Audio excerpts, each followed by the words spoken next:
நாம இப்போ எங்க வீட்டுக்கா போயிட்டு இருக்கோம்? ஆமா. நிஜமாவா? எப்படிங்க உங்களுக்கு தோணுச்சு? நீ வருத்தமா இருக்க.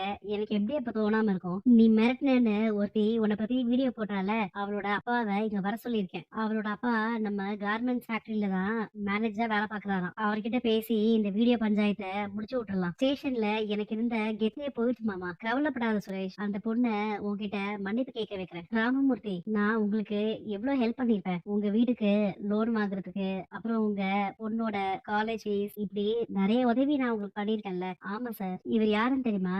இவர் என்னோட மச்சான். உங்க பொண்ணு அவளோட அப்பா முதலாளியோட மச்சானுக்கு இப்படி பிரச்சனை தரலாமா? தப்புதான் சார். நான் அவகிட்ட எவ்வளவோ சொன்னேன். இந்த மாரி தேவையில்லாத வேலைலாம் செய்யாதன்னு. கேட்க மாட்டேங்கிறா. என் பொண்ணு பண்ணது ரொம்ப பெரிய தப்புதான் சார். தயவு செஞ்சு மன்னிச்சிடுங்க. அதெல்லாம் இருக்கட்டும்.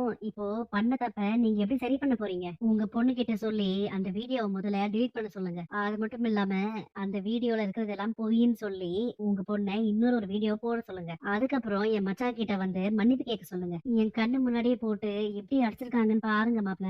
எந்த தப்பும் பண்ணாதவன போய் இப்படி பண்ணிட்டாங்க.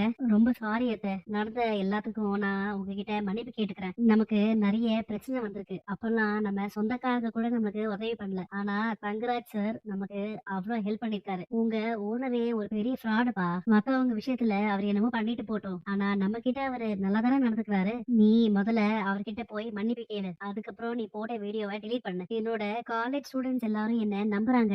நானே அவர் என்ன மிரட்டினத வீடியோவா எடுத்து போட்டுட்டு, அதுக்கப்புறம் நானே அத பொய்ன்னு இன்னொரு வீடியோ போட்டா எல்லாரும் என்ன பத்தி என்ன நினைப்பாங்க? என்ன இதுக்கப்புறம் மதிப்பாங்களா? நீங்க என்ன சொன்னாலும் சரிப்பா. என்னால நீங்க சொல்ற மாதிரி வீடியோ போட முடியாது.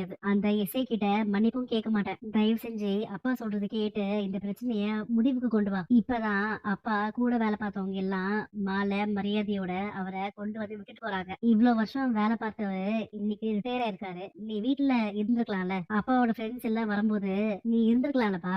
40 வருஷம் வேலை பார்த்த கம்பெனி நாளைல இருந்து போக முடியாதுன்னா உங்க அப்பாவுக்கு கஷ்டமா தானே இருக்கும்.